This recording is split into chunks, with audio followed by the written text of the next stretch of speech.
Agora eu quero, com vocês, viajar sobre os contextos que antecederam a Reforma Protestante no que diz respeito ao sola Escritura.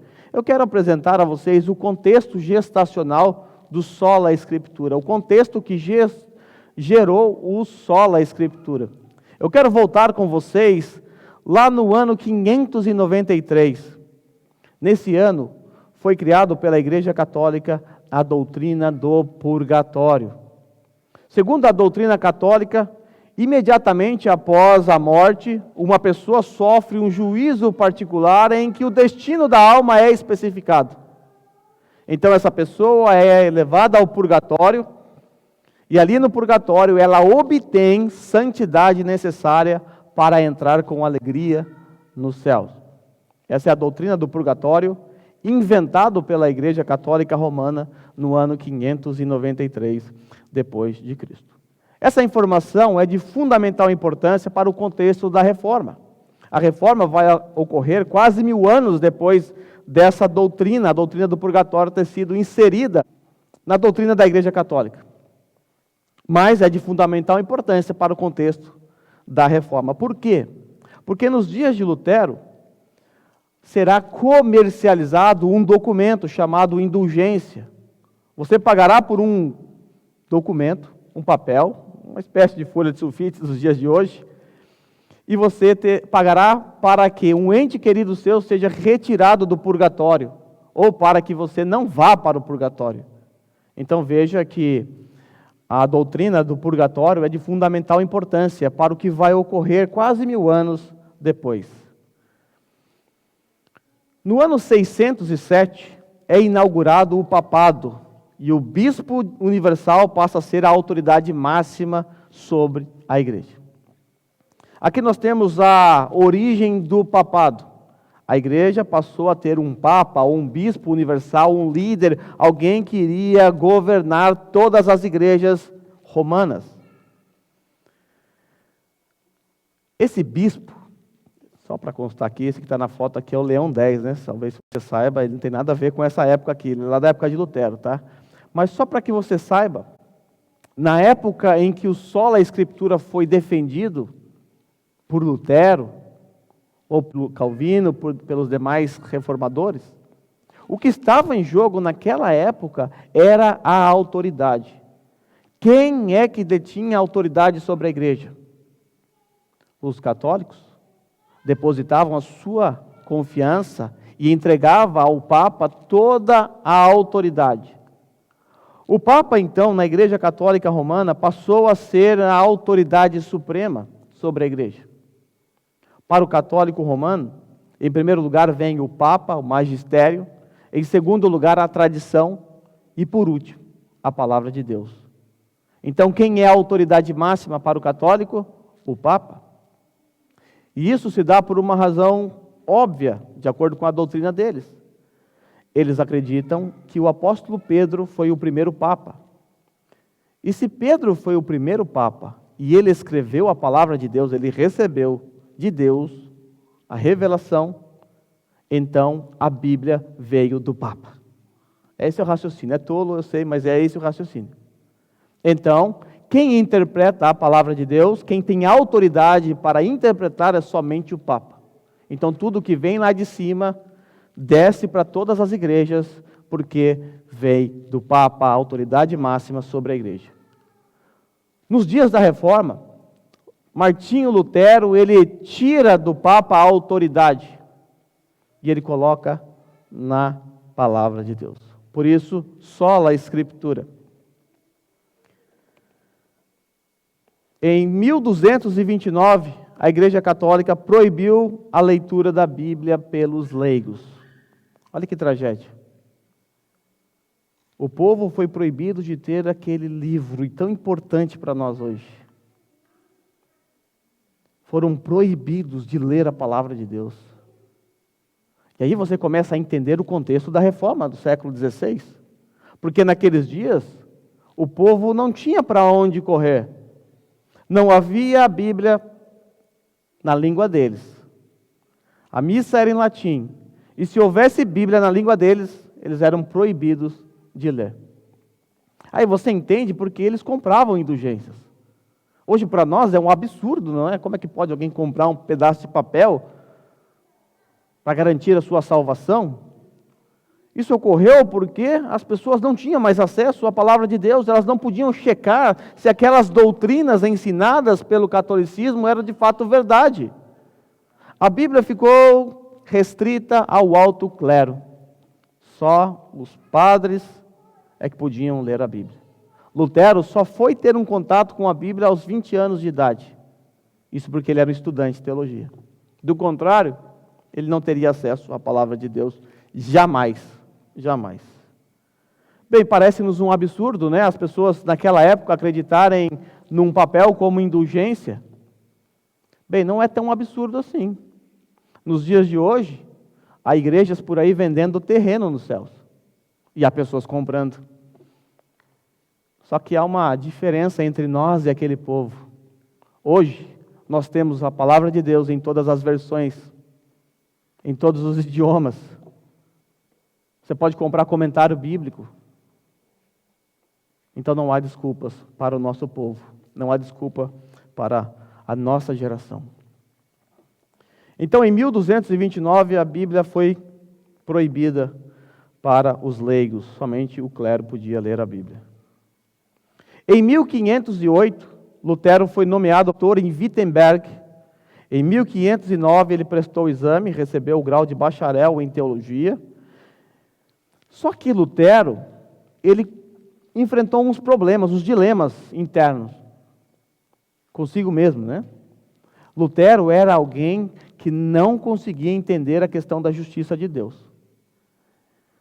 Ele era alguém obcecado por alcançar o perdão de Deus por meio das suas obras.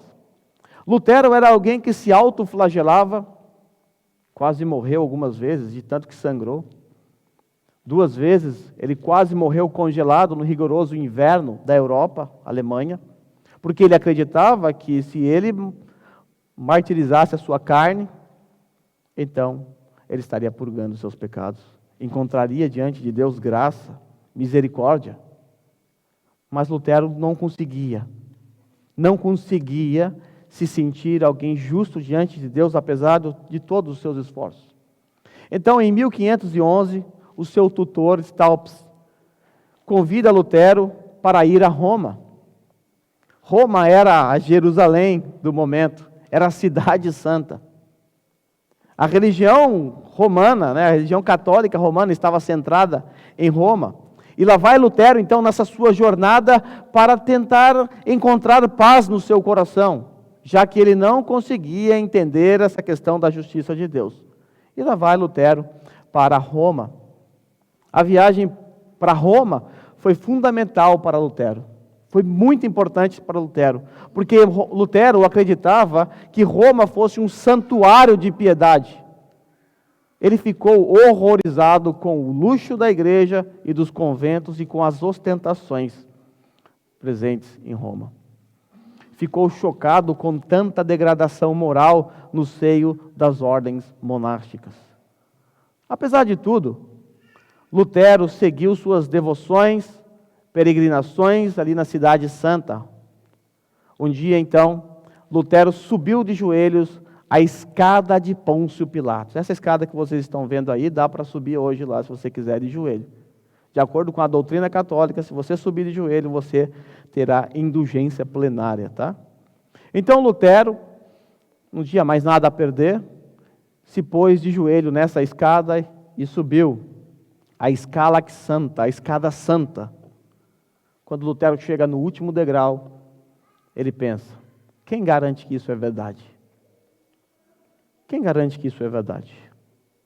Quem garante que de fato eu recebi uma indulgência plenária? O que é uma indulgência plenária? A indulgência plenária era a remissão absoluta das penas temporais desta e de outra vida. Tais pessoas teriam seus pecados presentes e futuros perdoados. Na época dos cavaleiros templários, das grandes cruzadas, a Igreja Católica oferecia esse tipo de indulgência para os seus cavaleiros. Muitos iam para a guerra, não porque acreditavam ou porque tinham desejo de defender o catolicismo. Muitos iam apenas por causa da indulgência plenária, para garantir a sua salvação. Em 1512, depois de voltar de Roma, Lutero foi elevado à dignidade de doutor em teologia. E como doutor, ele começou a ensinar lições bíblicas. Ele abriu um curso em Salmos. Depois ele começou a expor a epístola aos Romanos. Vale lembrar que foi em Romanos que os seus olhos foram abertos. Mas também ele começou a expor Gálatas.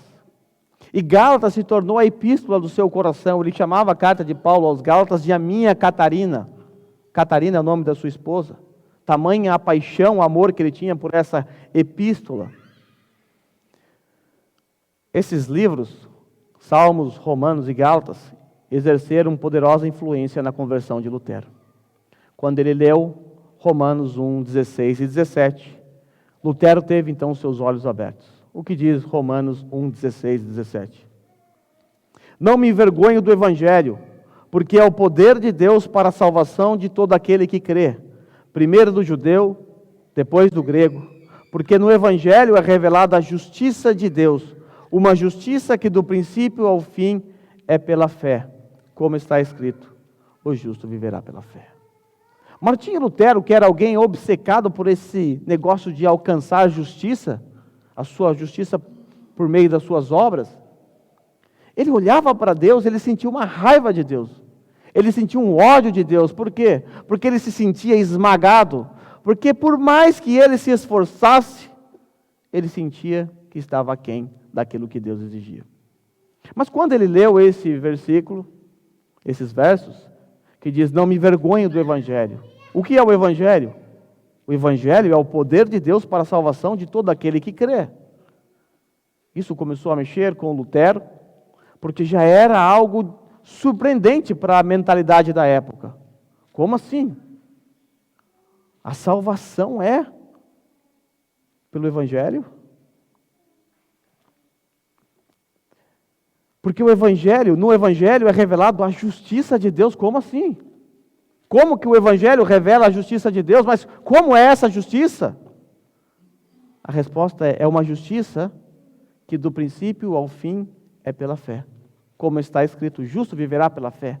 Lutero entendeu então que a justiça de Deus, a justiça a ser recebida, não era por conta das suas boas obras, por causa daquilo que você pode fazer, mas a justiça que Deus requer de nós é a justiça que do princípio ao fim é pela fé, como está escrito, o justo viverá pela fé, o justo é aquele que vive pela fé. Estes versículos iluminaram a mente de Lutero acerca da justiça de Deus. Ele odiava a Deus porque ele não entendia o conceito de justiça de Deus. Veja o que Lutero disse quando seus olhos foram abertos. Está pequeno ali. Lutero disse assim, antes de entender o versículo e depois. Eu não amava o Deus justo que pune os pecadores. Ao contrário, eu o odiava. Aí Deus teve pena de mim. Dia e noite eu andava meditando, até que por fim observei a relação entre as palavras. A justiça de Deus é nele revelada, como está escrito, o justo vive de fé. Aí passei a compreender a justiça de Deus como sendo uma justiça pela qual o justo vive através da dádiva de Deus, ou seja, da fé. Comecei a entender que o sentido é o seguinte: através do Evangelho é revelada a justiça de Deus, isso é, a passiva, através da qual o Deus misericordioso nos justifica pela fé, como está escrito, o justo vive por fé. Imediatamente, me senti renascer, me pareceu que se escancararam para mim as portas do paraíso. Desde então, a Escritura inteira ganhou para mim um significado novo. Olha que interessante. A Escritura inteira ganhou para mim um significado novo. Aqui nós já começamos a perceber o coração de Lutero se voltando para as Sagradas Escrituras. Podemos dizer que aqui nós temos o embrião do sola Escritura brotando no coração de Lutero, porque por causa destes versículos, a Escritura inteira passou a ter um significado diferente, um significado novo. Ele continua dizendo: quando outrora havia odiado o termo justiça de Deus, outro tanto o amava agora, exaltava esse docíssimo vocábulo. Assim, essa passagem de Paulo torna-se para mim a porta do paraíso. Tudo estava indo muito bem, até que no ano seguinte, o Papa Leão X, aquele da foto anterior, em 1513, institui a comercialização de indulgências. Nesse ano, passou então a ser comercializado este documento, o documento que garantia a salvação daqueles que comprassem esse documento. Naqueles dias, havia um homem chamado Johann Tetzel. Ele andava por toda a Alemanha vendendo indulgências. Ele era um grande vendedor. Ele cantava uma musiquinha, um jingle, que dizia mais ou menos assim: quando a moeda no fundo do cofre tilintar, a alma do purgatório vai saltar. Esse era o jingle dele. Ou seja, quando você deposita a moeda lá no fundo do cofre, a alma do seu ente querido vai sair do purgatório. Ele era alguém que dramatizava muito bem também. Ele chegava no meio da multidão e ele começava a contar algumas histórias. Essa noite eu vi uma mãe gritando, chorando. Será que não há um filho para tirar essa mãe do purgatório? Aí tinha alguém que tinha perdido a mãe recentemente, ia lá e pagava. Escutei uma criança essa noite gritando.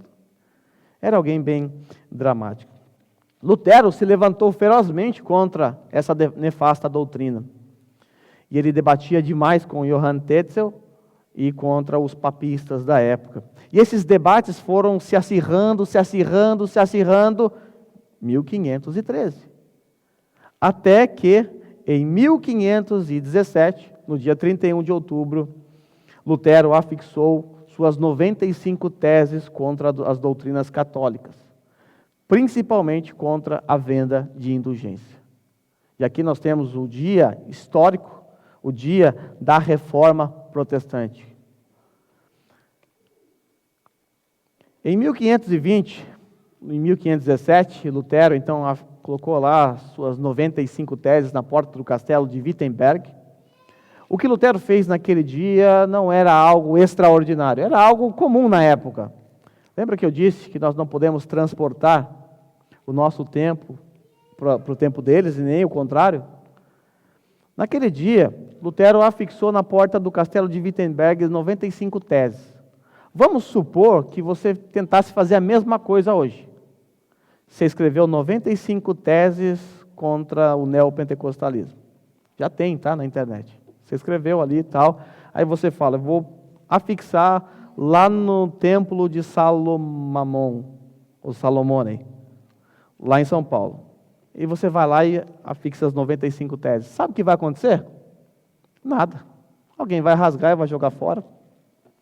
Mas naqueles dias, o que Lutero fez na porta do castelo de Wittenberg era algo comum. Era comum as pessoas afixarem teses para debaterem.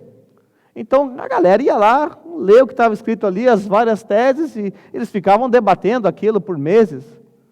Hoje os debates é tudo nas redes sociais, né?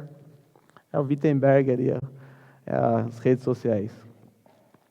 Mas naqueles dias essa era uma prática comum. Então quando Lutero afixou as 95 teses, ele estava chamando o povo para o debate. O problema para a Igreja Católica foi que essas teses foram replicadas. E o debate foi se acentuando, se espalhando, tá certo que não numa velocidade como se fosse hoje, né? Hoje tudo muito rápido, mas se espalhou. E em 1520, a Igreja Católica já estava preocupada com todos esses problemas causados por Lutero. Então a Igreja Católica convoca Lutero via bula papal, que era um documento convocando ele a se retratar das suas teses, ou então ele seria excomungado. Já havia uma ameaça: ou você se retrata ou você vai ser excomungado. Vale lembrar que antes de Lutero, outros homens foram levantados por Deus, são chamados de pré-reformadores, e eles morreram. Quase 100 anos antes de Lutero, John Hus morreu por se levantar contra as doutrinas católicas. John Wycliffe morreu por cometer o crime de traduzir a Bíblia para o inglês. Então, ser excomungado naquela época era colocar o seu pescoço na forca. Você ia morrer certamente. Então Lutero ele recebe essa bula papal com essa terrível ameaça. Sabe o que Lutero faz? Ele queima a bula papal em praça pública. Ele queima a bula papal em praça pública. Com isso, Lutero está dizendo que ele não respeita a autoridade do Papa. Lembra que eu disse anteriormente que para a Igreja Católica o Papa é a autoridade máxima? E agora Lutero está dizendo, não é o Papa a autoridade máxima. Está aqui, olha o que eu faço com o documento do Papa. Bom, a igreja mandava, a igreja era estatal, não tem jeito, Lutero tem que obedecer. Então, no dia 17 de abril de 1521, Lutero comparece diante da dieta de Worms. Essa era uma dieta que contava com aproximadamente 200 pessoas. E ali Lutero seria interrogado acerca dos seus escritos. Diante da dieta, John Eck fez 2 perguntas a Lutero. A primeira pergunta é: você reconhece que esses escritos são de sua autoria? A isso Lutero respondeu que sim. Então John Eck faz a segunda pergunta: você está disposto a se retratar? Sobre essa segunda pergunta, Lutero disse que precisava de um tempo para refletir. A dieta então teve uma pausa, discutiram o pedido de Lutero e concederam a ele mais um dia. No outro dia, ele teria que se apresentar para responder à dieta, se estaria disposto a se retratar dos seus ensinos. Nesse interim, muitos amigos de Lutero foram ao seu encontro para persuadi-lo a abrir mão de suas convicções, pois eles sabiam o que ia acontecer com Lutero. Eles sabiam o que acontecia com as pessoas que se levantavam contra a Igreja Católica naqueles dias, então eles foram atrás de Lutero, pensa, esquece, deixa esse negócio de lado, abra mão das suas convicções.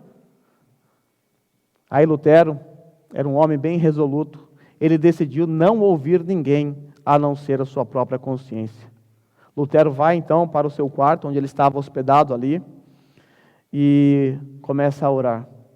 Um amigo de Lutero ouviu a oração e registrou. Eu quero que você ouça essa oração de Lutero, que eu vou ler para vocês aqui, pensando como estaria o seu coração se você estivesse no lugar de Lutero. Tudo isso acontecendo, você colocou as suas teses, agora a igreja está te ameaçando de morte, você foi ali na dieta de Worms, e se você não se retratasse dos seus escritos, certamente você ia morrer. Lutero orou assim: ó Deus Todo-Poderoso, a carne é fraca, o diabo é poderoso. Ah, meu Deus, que estejas perto de mim contra a razão e a sabedoria do mundo. Faze-o, pois somente tu podes fazer. Não é a minha causa, mas a tua, Senhor. Que tenho eu com os grandes da terra? É a tua causa, Senhor, a justa e eterna causa. Salva-me, ó Deus fiel. Somente em ti confio. Meu Deus, não ouves? Meu Deus está morto? Não, tu não podes morrer. Somente te ocultas. Vem, Senhor, estou pronto a me entregar como um cordeiro. O mundo não conseguirá prender a minha consciência, ainda que esteja cheia de diabos. E se o meu corpo tem de ser destruído, a minha alma te pertence e estará contigo eternamente. Amém. Deus, ampare-me. Amém. Essa é a oração de Lutero na noite que antecedeu a sua segunda ida na dieta de Worms. Então, no dia seguinte, Lutero chega na dieta de Worms, dia 18 de abril, ele chega atrasado, ele chegou às 18 horas, isso causou um reboliço ali naquela assembleia, pensaram até que ele havia fugido, mas Lutero se apresenta às 18 horas. Então o chanceler, o Eck, se dirige a Lutero e pergunta: defendes todos os livros que reconhecestes como teus, ou queres retratar-te de alguma parte? Então Lutero respondeu com um tom firme e modesto, e explicou que os seus livros eram de 3 diferentes gêneros. Disse Lutero que certo número dos seus livros continham verdades do Evangelho, verdades essas que são reconhecidas até mesmo por seus algozes. Ele disse que, sendo assim, ele não poderia se retratar. Em outros escritos, ele diz que atacavam as ordens e as leis perniciosas do papado, Leis estas que atormentavam a consciência dos cristãos e levavam a nação alemã à ruína. Ele diz que também não podia se retratar desses livros, pois se tornaria cúmplice do mal e do erro. Os demais livros, enfim, contestavam determinadas pessoas que arrogavam a si o poder romano e se esforçavam por abafar a doutrina do Evangelho. Lutero reconhecia que muitas vezes ele empregava energia exagerada nos seus ataques. No entanto, não podia retratar-se de tais escritos, pois seria o mesmo que apoiar a tirania e a piedade. E aí ele conclui com uma pergunta, diante da dieta de Worms. Ele diz assim: falei mal? Faça-me ver. Eu estou errado? Me mostre, me prove. É lógico, ele foi severamente censurado por ter demonstrado essa ousadia diante da dieta. Aí Lutero então responde: visto que vossa majestade imperial e vossas senhorias me pedem uma resposta categórica, eu vou dá-la claramente. Olha a resposta de Lutero: minha consciência está cativa à palavra de Deus. Enquanto não me convencerem pelas sagradas escrituras, não posso, nem quero retratar-me de coisa alguma, pois é perigoso agir contra a consciência. Você consegue perceber o sola escritura aqui? O princípio sola escritura no coração de Lutero, nas palavras de Lutero. Ah, vocês estão me pedindo para que eu dê uma resposta categórica? Eu vou dar sim. A resposta é: minha consciência está cativa à palavra de Deus. Estou aqui, e a minha consciência está cativa à palavra de Deus. Enquanto vocês não me convencerem pelas sagradas escrituras, ou somente as escrituras, né? Não posso, nem quero retratar-me de coisa alguma. Pois é perigoso agir assim contra a minha consciência, a consciência que estava cativa à palavra de Deus. Nesse instante, o chanceler insistiu em ameaçar Lutero, caso não se retratasse. E aí Lutero respondeu assim: não posso falar de outro modo. Eis-me, que Deus me ajude. Amém. Lutero pede ajuda de Deus porque ele sabia o que esperava.